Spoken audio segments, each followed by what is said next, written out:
Hey, what's going on there, peeps? Guitar Historian here with you. Sorry I didn't announce this one. It was kind of impromptu. And sorry if my voice is a little hoarse. I've actually recorded not one, but two uh, scripts to start working on over the next few days. I admit that I'm a little bit behind, so try to get caught up a little bit.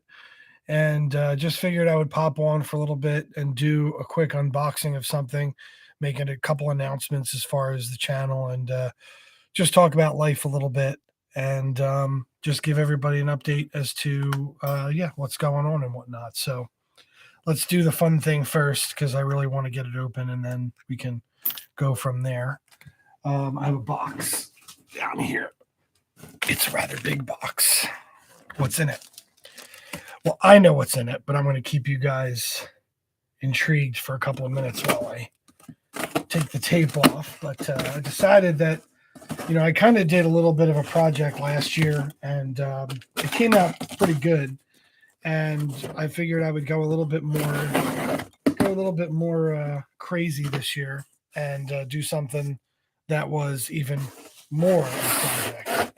So take this out of here with hopefully not getting too many foam peanuts all over the floor of my garage. Can you see what it is already? There's going to be more tape and more stuff. This is why I hate unboxing videos, because a lot of people, do this, but this is a live stream, so I don't really care about wasting your time. I'm really excited about this, though. Once I get it open. Let's see what the deal is here. There's bubble wrap. Fans of bubble wrap rejoice. They give you plenty. All right, let's see here. Good God. Well, you can't fault them for packing it well. I would assume that you want them to, right? I'm probably not even going to be able to get it out this way. I'm going to have to rip it open even more. So wonderful. This is going well. I swear to God, it is going to be worth the wait. Okay, just trust me. Trust me. Put those scissors down before I impale myself. Okay.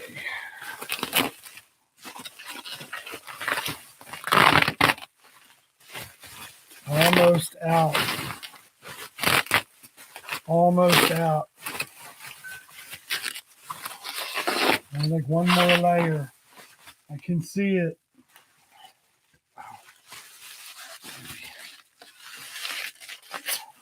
That'll be a big reveal. Hold on. It's out. There she is. This is a Stratocaster body. And what it is a 75th anniversary Stratocaster body. That's the Mexican ones that they released last year. And I really like the finish because it's kind of a one-off. If you can see under the light, it's not silver. It's like kind of more of a metallic gold, but it has a little bit of silver. They call it the diamond anniversary finish. And so I wanted something that was just different and something more of like a one-off, something that I knew, not everybody had.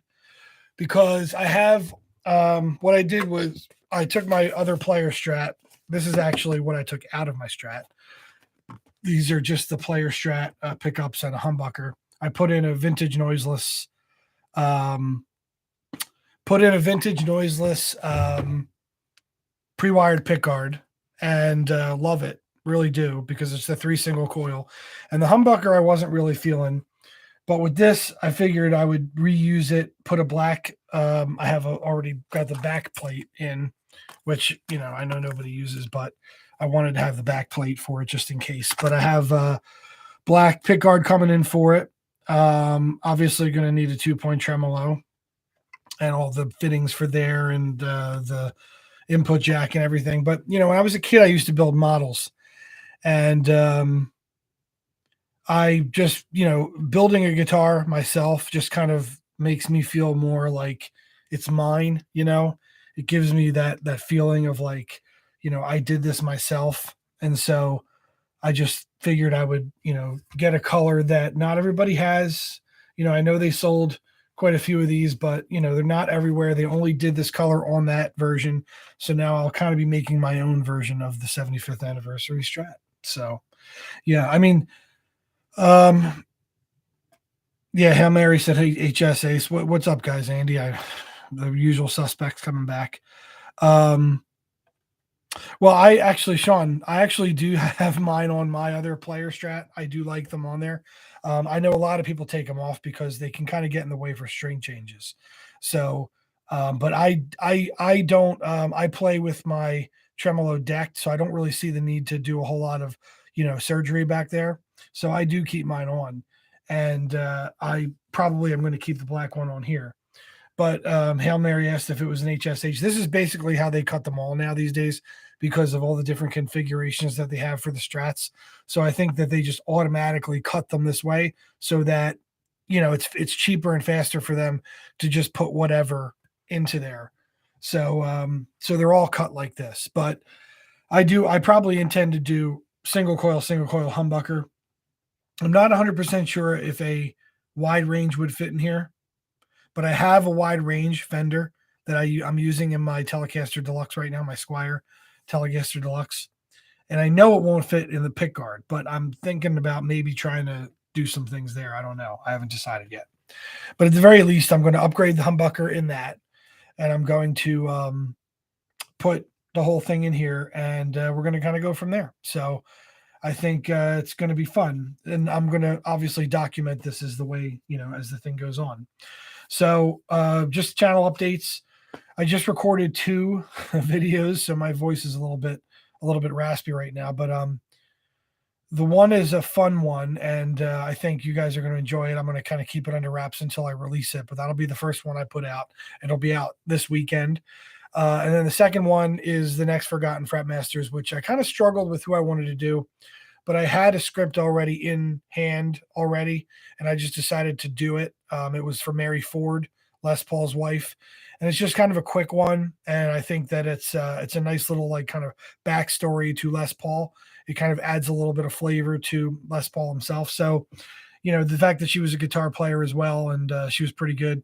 So that's going to be the next one after this first one for 2022. Happy New Year, by the way, and hope everybody had happy holidays. We definitely did. I don't know how many people saw a video that I posted not too long ago, but I actually ended up making it back to private for now, and I may record another video. But we're going through some things here from a family side, and actually next week we're scheduled to talk to Children's Hospital about my son and get some more answers as far as what's going on. We're pretty sure that he's going to be diagnosed with muscular dystrophy, which is pretty bad, but we're going to do the best that we can going forward and to just try to make this, a good life for him. And no matter what that looks like at this point, but we don't know much about that yet. So I'm going to kind of make a little bit more of an announcement about that a little bit later. And I hope that this year I'll be able to donate a percentage of my proceeds to a charity. I'm not sure exactly which one yet, but a muscular dystrophy charity of a choice. I'm not really sure which one, or some kind of disability charity. So, this year I'm on a mission, and I have a mission to, help my son, and obviously do the things, but also to use this channel to boost awareness of that as well. And I'm going to take that very seriously. So you should be seeing more about that soon. But not to get in the way of the content itself. It's not like I'm going to be forcing it down anybody's throat. It's just going to be present in what I do from here on out. But yeah, I mean, once I get rolling again with everything, and really the last couple of weeks has been tough because you got the holidays, and I've actually been working a lot. We've had a lot of COVID stuff going on at work. I had COVID last year, and I had 3 shots, so I'm boosted and everything. So everybody else around me is kind of getting COVID, and I'm okay. So I've been working a lot. There's been a lot of shorthandedness. A lot of people, if they didn't get it, they were still precautionary. We have to stay out. Everybody gets sick this time of year anyway. So as soon as somebody gets a sniffle, it's just shut down, and they call out, and that's it. So I've been working a lot, and it's just been hard to focus on the channel as much as I would have liked. And but we'll get caught up here, and we'll put out a few videos here this month, and we'll get back to having fun. Sean says, I'd have to say that I love your All Things Must Pass videos and Mike Bloomfield. Thank you so much. Thank you, Sean.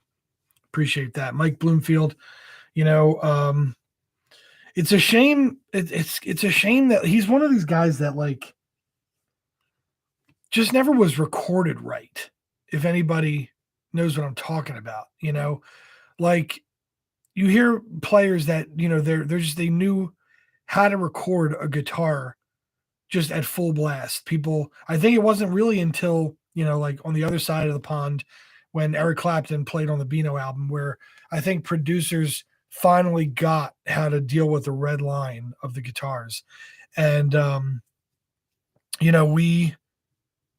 we just didn't have enough of Mike Bloomfield to just be able to say, honestly, his best recordings are the ones the Dylan ones, and the stuff from the Newport Folk Festival, and the stuff off of Bring It All Back Home, and everything. So I think that's the best time his guitar was recorded right. But all his other recordings, like in Paul Butterfield and Solo, and even on Super Session a little bit, it just like there was kind of this weird quality to his guitar playing, like they were kind of turning it down all the time.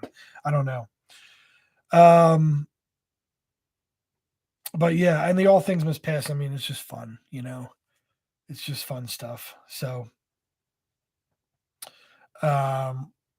George Harrison, I feel like something just happened with George, or I just read something about George recently that no, it's probably just in all my stuff that I've been doing lately.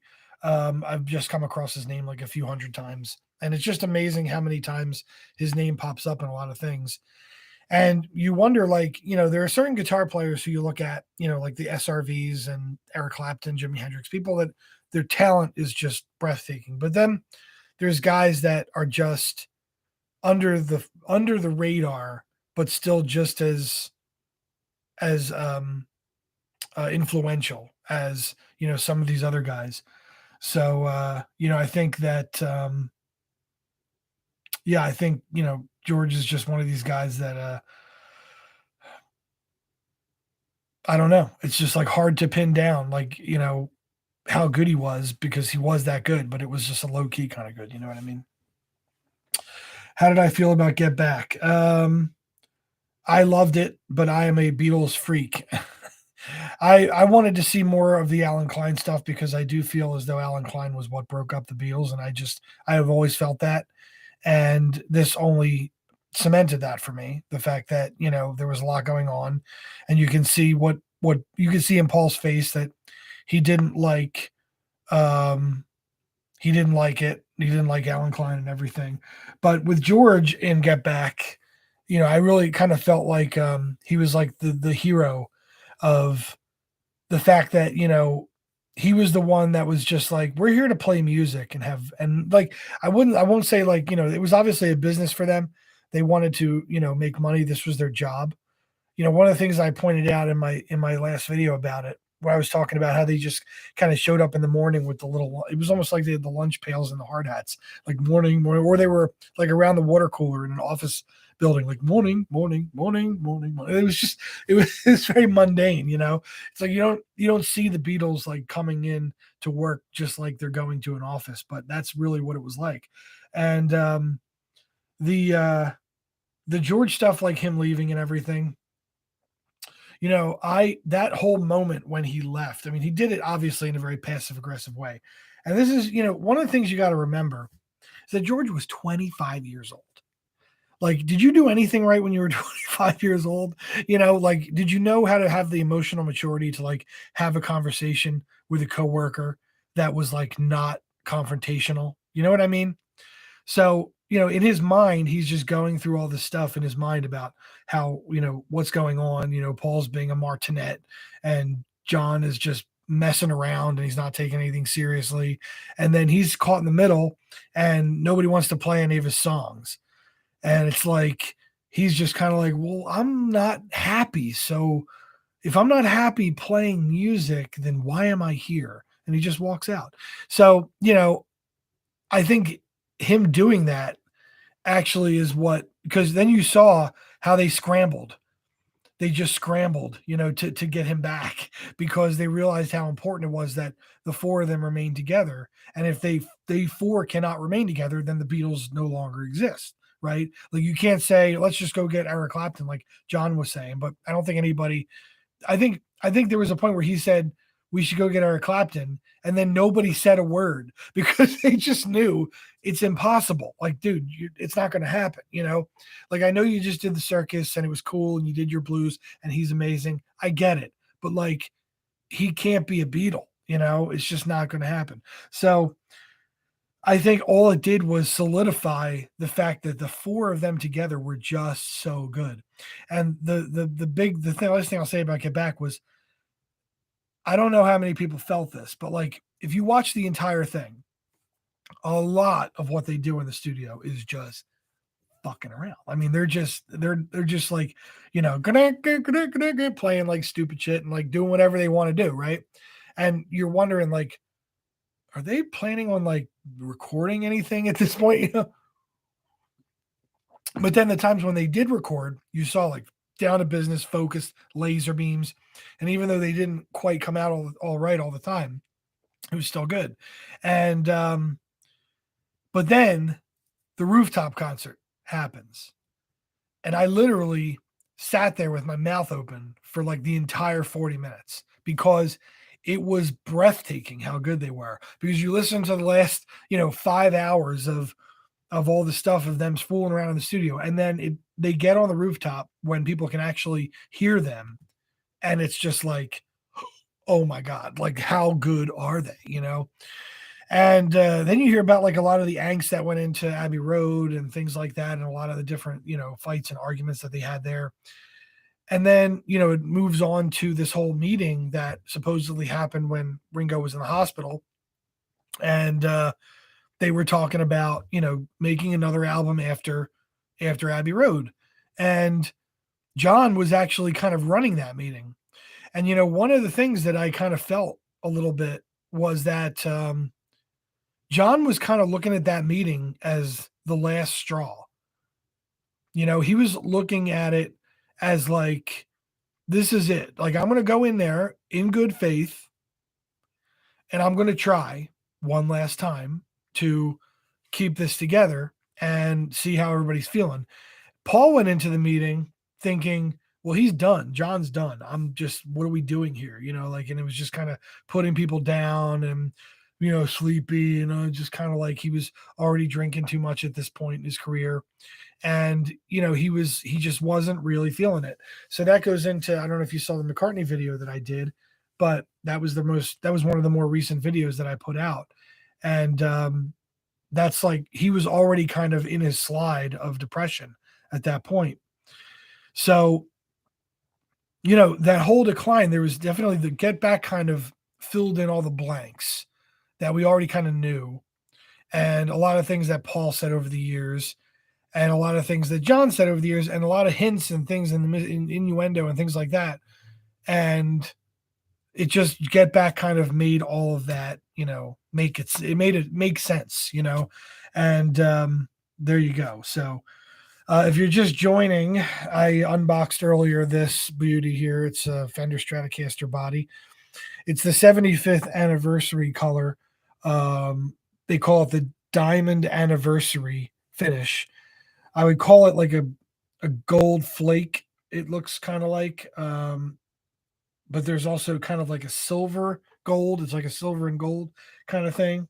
Um, but yeah, it's a very distinctive color, and I plan on doing some work with this body, getting a neck off of probably Stratosphere as well, and making basically building a guitar because let's talk about that too, since that's all over the place as well. Guitar prices. So I went into Sam Ash actually last, I want to say a week and a half ago, maybe 2 weeks, and the salesman actually told me, if you're interested in buying Fender, buy it now. And I said, what do you mean? Because they're going up like $100 next week. I was like, are you serious? They just raised their prices. So Fenders went up again. Gibson had actually already raised their prices last year. I don't know if people realize that as much because they already cost so much. So it's like, who the hell notices whether or not Gibsons go up? But Fender did raise their prices again. I believe the Player Strat is now $850. The Player Pluses are, well over 1,000 now, all of them. And so, I got this body for $250. And you can get a neck, brand new Player neck for $240, I believe. So with the neck and body, you're about $500. And then if you, like, I already have a lot of those things, but if you were to kind of, I guess, save money on certain things and put the entire guitar together, you can probably save money at this point, right? If you just get some used components that are very lightly used. So, like, just putting all this together, I estimate, because I already have the parts of certain things, I estimate spending about $600 on everything that I'm going to be buying when a Player Strat now costs $850. So just to, just kind of putting it out there for people who have any kind of technical savvy and a soldering iron, you might want to think about it. Just just a thought. So yeah, but guitar prices are going up, and whether or not you agree with it or not, it's the way of the world right now, and it's not really a political thing. Because I do kind of understand economics a little bit to a point where I kind of understand that they're not political. Like economics there's a lot of factors that go into it, and sure, like politics can play a part in it, but it's a global thing at this point. Like we are now in a global economy. So everything is affected by it. Everything that happens in the world, no matter what, no matter who the president is, no matter who the Queen of England is, doesn't matter. It's going to be affected. And I think that, like, just look at the last couple of years. There's been about like, the funny thing is that with the pandemic, we haven't been spending any money, right? So we've been staying home a lot. We've been, haven't been going out to dinner as much, been saving a lot. The government was handing us money at one point.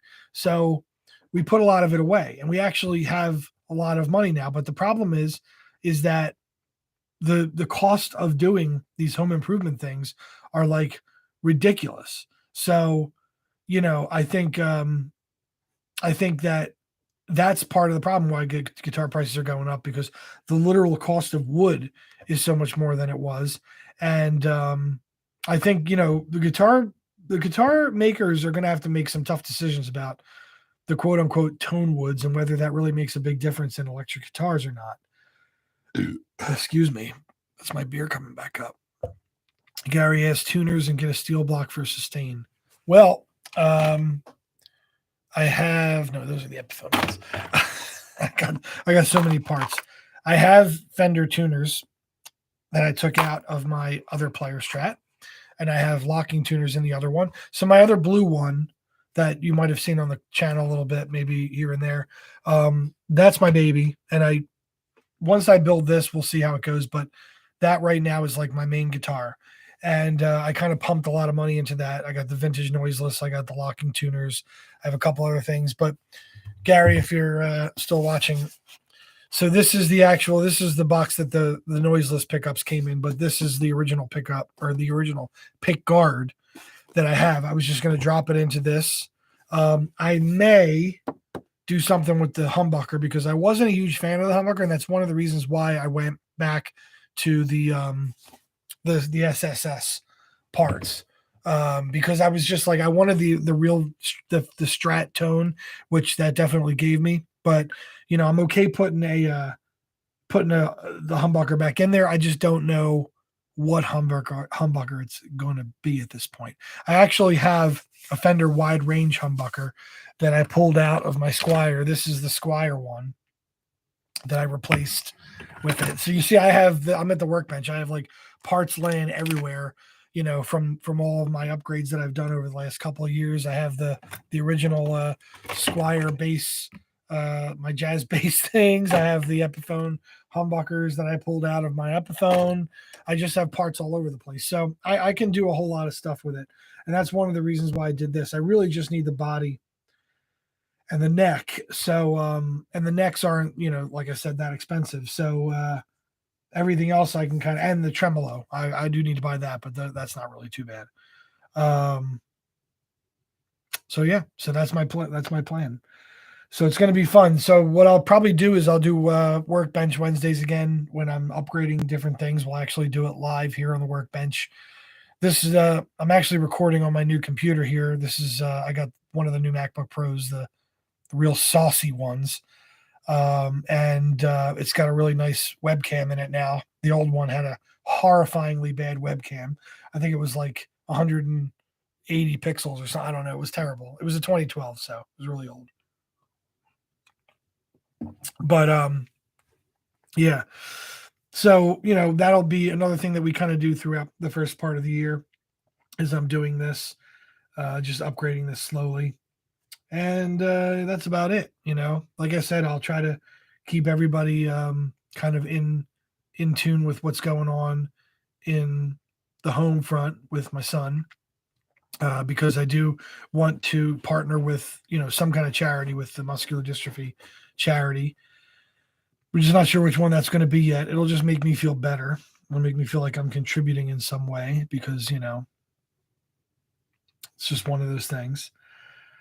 But yeah, we'll we're gonna get back at it. Like I said, I recorded 2 videos tonight, and because my voice is a little hoarse, I'm probably gonna sign off in a few minutes. And that's about that. So look for my owl on for your Harry Potter fans, and those of you who have my notifications turned on, make sure you ring the bell, ding dong. And we'll have a video out probably tomorrow night if everything goes well. And I guess that's about it. So we will see you next time. And thanks for checking in for a few minutes here on the Guitar Historian channel.